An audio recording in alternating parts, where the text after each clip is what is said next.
right, here we go. Chapter 199. The chapter headings are written in Roman numerals, and it sometimes challenges my memory of how to read Roman numerals. 199. The orphan's filial love. The evening was calm and fresh and dry. The heavens were covered with stars, and objects were visible at a considerable distance. A few minutes before the wished-for hour, Catherine, Ellen, and the farmer reached the hill at the foot of which was the place of appointment. Then Kate left them and proceeded alone, while her two friends hastened by a circuitous route to gain a clump of trees which would enable them to remain concealed within a distance of 50 yards of the spot where Kate was to meet the old woman.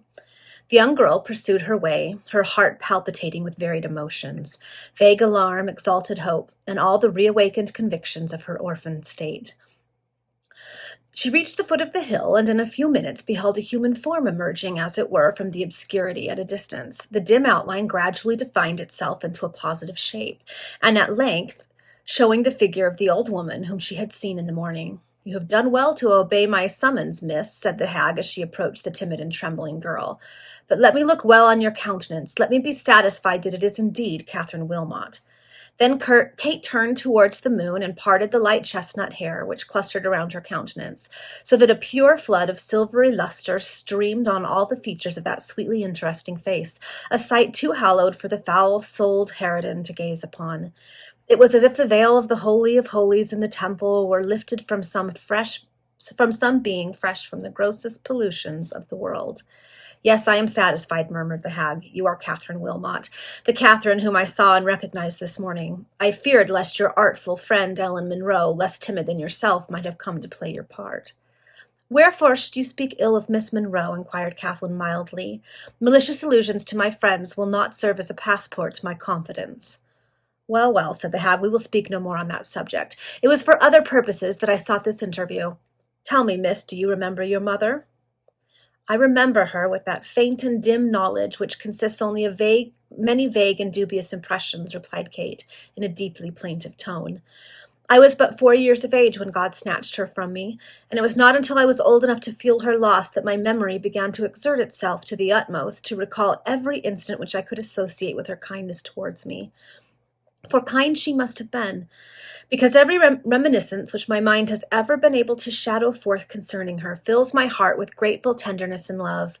Oh, I have sat for hours in the solitude of my own chamber, endeavoring to fix the volatile ideas which at times flash through my memory in reference to the past, until I have seemed to connect them in a regular chain. And then I have fancied that at the end of the vista of years through which my mental glances retrospected, I could define a beautiful but melancholy countenance, the mild blue eyes weeping and the lips smiling sweetly over me, the gentle hand smoothing down my hair and caressing my cheeks, and all this in a manner so touching, so plaintive, so softly sorrowful, that the picture fills my soul with sad fears lest my mother was not happy. And there have been times, too," continued Kate, tears trickling down her cheeks, "when it appears to me that I could remember the fervent tenderness with which my mother clasped me in her arms, held me, played with me, did all she could to make me laugh, and then wept bitterly because my infantine joy was so exuberant. Yes, these and many other things of the same kind have I pondered on and treasured up as holy memories of the past. And then the dread thought has suddenly flashed to my brain, that I have been merely worshipping the images of my own fond creation. At such times I have gone down upon my knees. I have prayed that these ideas might really be reflections of the long-gone truth, bright reflections which had been cast in the mirror of my mind during the days of my infancy. Oh, it would grieve me sadly. It would wring my soul with anguish. It would fill my heart with desolation were I to be led to the fearful conviction that all those pleasing, painful glimpses of my mother's presence and my mother's love are not the reminiscences of reality, but the creations of a fond and credulous imagination." "Your memory has not deceived you, miss," said the old woman. "Your mother held and caressed you, smiled and wept over you in the manner you have described." "Oh, thank you for that assurance," exclaimed Catherine, forgetting in the enthusiasm of her filial but orphan love all her late repugnance to that old woman. "Again I say thank you. You know not the consolation you have imparted to me. Oh, were it possible to recall from the tomb that dear mother who held and caressed me, smiled and wept over me, I would give all the remainder of my life for one day of her presence here, one day of her love. When I think that she is really gone forever, that no tears and no prayers can bring her back, it seems as if it were an anguish in my heart which no human sympathy can ever soothe. But you knew my mother then? Added Kate suddenly. You knew her, did you not? Oh, tell me of her. I could never weary of hearing you speak of her. Yes, I knew your mother well, was the answer. I knew her before you were born. And was she happy? Demanded Catherine, trembling at the question she thus put, for fear the reply should not be as she would wish it. She knew happiness, and she was also acquainted with sorrow, said the hag, but that is the lot of us all, and that is the lot of us all. Poor mother, murmured the young girl with a profound sob. It is then true that in my infancy I saw her weep as well as smile. Wherefore was she unhappy? Was she betrayed and neglected? But, oh, I tremble to ask those questions which— To explain the cause of her sorrows would be to tell you all her history, answered the old woman, and ere I can do that, I have some questions to ask you and some conditions to propose. Okay, here we go. The hag's got some scheme going. The hag hesitated. Yes, even she, with her soul so hardened in the tan pits of vice as to be on all other occasions proof against the dews of sympathy, even she hesitated, as if softened by the ingenuous and holy outpourings of that young orphan's filial love. Speak, say quickly what you require of me, exclaimed Catherine, and hasten to tell me of my parents, for in your letter you spoke of both my father and my mother. As Catherine entertained not the slightest recollection of her father, all her thoughts had ever been fixed on the memory of her mother. But when she coupled the two names together, when she found her lips pronouncing the sacred denomination of father and mother, in the same breath there arose in her soul such varied and overpowering emotions that she dissolved into a violent agony of weeping. But that efflux of tears relieved the surcharged heart of the orphan, and composing herself as quickly as she could, she exclaimed, Speak, good woman, name your conditions. I am rich, and they shall be complied with, so that you hasten to tell me of my parents. Did your mother leave no papers behind her, no letters, no private documents of any kind? Inquired the hag. Nothing save the fragment of a note which she commenced when in a dying state, excuse me, and which death did not permit her to finish, answered Catherine. And that fragment, did it suggest no trace? Stay, I will repeat its contents to you, exclaimed Catherine. The words are indelibly fixed upon my memory. Oh, how were it possible that I should ever forget? Those words ran thus. Should my own gloomy presages prove true, and the warning of my medical attendant be well founded, if, in a word, the hand of death be already extended to snatch me away, thus in the prime of my life, while my darling girl is— There, continued Catherine, is a blank occasioned, alas, by the tears of my poor mother.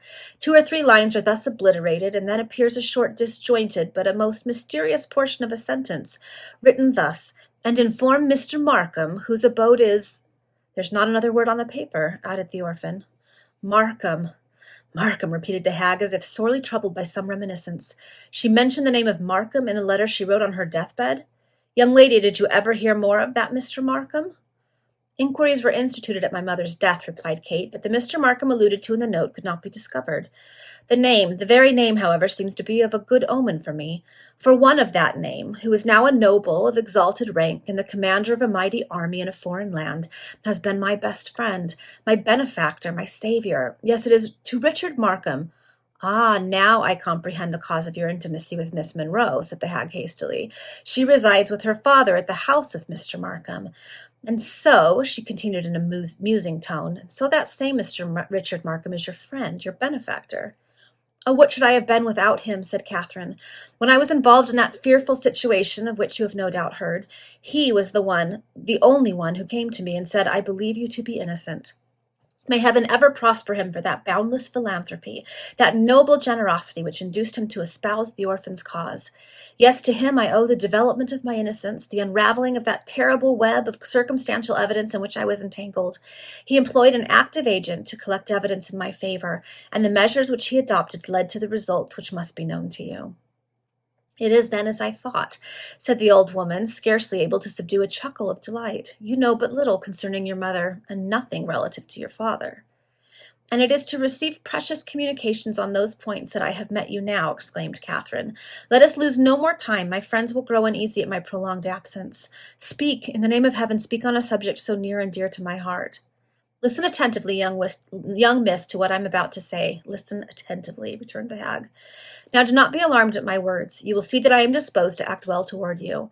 The man who was with me this morning, and here the old woman cast a rapid glance around and lowered her voice to a whisper, that man is a bad one, and he knows I am acquainted with all that concerns your parentage. He is avaricious and desires to turn my knowledge to a good account. I understand you, said Catherine. He requires money, but are you influenced by him? I cannot explain all that, miss. Attend to what I choose to tell you, or may tell you, and you will act wisely, returned the old woman.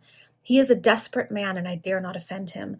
He wants money, and money he must have. Money he must have. How much will satisfy him? Asked Catherine. And if I procure the sum that he needs, will you then tell me all you know in connection with my parents? Wait a moment, miss, said the hag. I am but a poor, miserable, wretched, oppressed, starving creature myself. Again, I understand you, interrupted Catherine, unable to subdue a tone expressive of contempt. You declare yourself to be the possessor of a secret which nearly and dearly concerns me, and you intend to barter it for gold? But if I meet your demands in all respect, if I satisfy that man who exercises such influence over you, and if I reward yourself, what security can you give me that you are really acquainted with those particulars which you offer to communicate? What guarantee can you show that this first concession on my part will not be followed by increased demands on yours? I will convince you of my good faith, was the woman's ready reply. Give me wherewithal to satisfy that man, and the reward you intend for me need not be bestowed until I have told you all I know. How much will that man require? Asked Catherine, wearied by this mercenary trade in matters which to her appeared so sacred. Give me 100 pounds. You are rich, you can well afford it, for report says that you inherited the fortune of Reginald Tracy, exclaimed the hag. And for yourself? Asked Kate. Alas, I am a poor, starving creature, was the answer. I am miserable, very miserable. Give me wherewith to make my few remaining days happy, as I shall be able to show you great sources of comfort in the news I have to impart. Listen now to me, said Kate after a moment's hesitation. I will give you that sum of 100 pounds to enable you to satisfy the man of whom you speak. And afterwards, if your communications should really and truly prove a source of comfort to me, I will reward you with a liberality surpassing your most sanguine expectations. But alas, some delay must take place ere I can procure the funds from the solicitor who has my affairs in his charge. And though I shall know no peace until your lips reveal those secrets which are to prove such sources of comfort to me. There was a temporary pause. The old woman seemed to be reflecting upon the orphan's words, and the young girl herself was rapidly conjecturing of what nature the promised revelations could be. But how vain were all her attempts to assign a satisfactory solution to that enigma which the hag, like some horrible sphinx, had set before her. During this prolonged interview, the early loveliness of the evening had yielded to one of those sudden variations peculiar to our island climate at that season of the year. The sky had become overcast. The moon no longer poured forth a flood of sweet silver luster to light up the innocent countenance of the maiden, or to mock with its chaste halo the wrinkled expression of the foul hag. But perhaps your solicitor may refuse you the advances which you need, said the old woman at length. No, he will not cast an obstacle in the way of aught which is to contribute to my happiness, answered Catherine. I have seen him but twice, and inexperienced as I am in the ways of life, I feel confident that he possesses a kind and generous heart. Oh, if Richard, the Marquis of Estella, were here in England now, I should not be compelled to wait many hours in suspense for the want of this money which you require. The Marquis of Estella, exclaimed the hag in astonishment. Who is he, and what connection can he have with you? Have you not heard nor read the news which have doubtless appeared in all the London journals? Inquired Catherine. Those glorious news— Alas, dear miss, I have never read a newspaper, said the hag. Then you are ignorant that the Richard Markham of whom we have been speaking is a great noble, a peer of a foreign realm, that the coronet of a marquis has been conferred upon him for his gallant deeds. Well a day, this world seems strange ups and downs, interrupted the hag. Ah, miss, lose no time in satisfying that man who was with me this morning, and I will tell you a secret that will be well worth all the gold you will have to give for its purchase. But what was that noise? Did you not hear something? It seemed to me there was a rustling along the path, replied Catherine, in a hasty and timid whisper. Oh, you would not do me any harm. You have not been deceiving me. How cruel would it be to lead the orphan into danger by the allurement of fond hopes respecting the memory of her parents? Silence, miss, listen, said the hag in a subdued but earnest tone. I mean you no harm. Then they both held their breath, but all was still. Not a sound met their ears, save the low murmur of the breeze which had sprung up within the last few minutes. It is nothing, observed the old woman, but why should you mistrust me? Pardon me if I wrong you, returned Kate. You are a stranger to me. And although you may mean to serve me, your proceedings are conducted with so much mystery, so much secrecy, that I must be forgiven if vague suspicions— I know it, interrupted the old woman, and after a short pause added, Yes, I will ensure your confidence, miss, and then you will understand my sincerity. That man who was with me this morning discovered your place of abode at my desire. He demanded to be present at our interview, but I refused. for reasons of my own. I assured him I would speak to you alone or not at all. I was therefore compelled this morning in his presence to insist on having none by to overhear the business that made me seek you, and the same reason forced me to stipulate that you should meet me this evening unaccompanied by any of your friends. For if I had permitted one to be present at our interview, then there was no reason to exclude another, and that man might have insisted on being a witness as well as a companion of yours. If that be the only reason for this mystery, observed Catherine, considerably relieved by the old woman's explanation, you cannot object to Miss Monroe accompanying me on the next occasion of our meeting. No, answered the woman, that may not be, for the man who is to be satisfied with money will watch me at a distance when we meet again.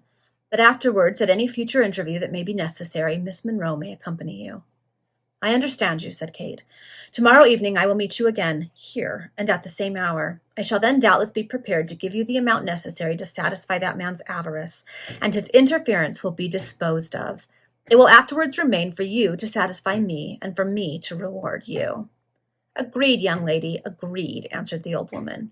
We have now no more to say, except, she added as a sudden thought struck her, except that should the man insist on speaking to you tomorrow evening, you need not tell him that you have any intention of bestowing a separate recompense on me. I hope that he will not dare to approach me, said Catherine indignantly, and were he to force his disagreeable presence on me, I should scarcely permit myself to be chastised by him. 'Tis well, miss, returned the hag, apparently well pleased with the resolute manner of the young orphan. They then separated. The old woman went one way, and Catherine proceeded direct to the clump of trees where Ellen and the farmer were concealed, for it was now so dark that there was no fear of the direction she took being observed. It may be naturally supposed that Ellen and Mr. Bennet were deeply anxious to be made acquainted with the particulars of an interview concerning which they had some few misgivings. On the return of the trio to the farmhouse, they found Mrs. Bennet very uneasy on Kate's account. The appearance of the young maiden reassured the good-hearted woman, and Catherine then gave a detailed account of all that had passed between herself and the hag. The impression produced was that there was really a legitimate foundation for the old woman's proceedings, and that she was actually possessed of secrets touching Kate's parentage. The agreement that the recompense was only to be awarded to her after she had made the promised communications was considered a proof of good faith, and Kate's promise to supply the sum demanded in the first instance to satisfy the avarice of the Resurrection Man met with the approval of her friends. Tomorrow, then, said Kate, I must repair to London and procure the necessary funds for Mr. Wharton. You will accompany me, Ellen? That journey is not requisite, answered the farmer. Mr. Wharton would demand an explanation of the business for which the money is intended, and he would only view it with the calm and severe eye of an attorney. He might even go so far as to insist upon having those persons arrested as extortioners. He might not fully appreciate your filial anxiety, Kate, to risk every chance to know more of the authors of your being.